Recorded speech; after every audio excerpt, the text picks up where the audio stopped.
Umakot ng medalya ang isang estudyante na mula sa Region 2 sa Philippine Superstars Dance Sport Championship sa PhilSport Arena, Pasig City. Sa naging panayam kay Brainiel Cian Cayaba Barreno, Junior Dance Sport member at estudyante ng Regional Science High School Region 2, sinabi niya na naging inspirasyon niya sa pagkamit niya ng medalya sa dance sport ang kanyang coach at pamilya niyang laging nakasuporta sa kanya. Nakamit ni Barreno sa Junior Solo Division ang tig-isang bronze medal sa waltz at quick step habang nakakuha siya ng silver medal sa tango.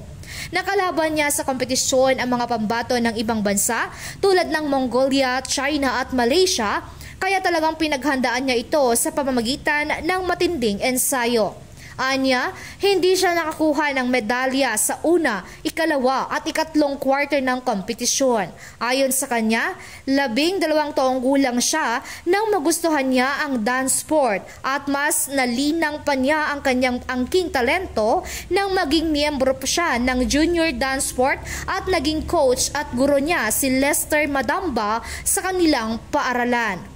Pinasalamatan naman niya ang kanyang pamilya na hindi nagsasawang suportahan ang mga nakahiligan niyang gawain lalo na sa dance sport.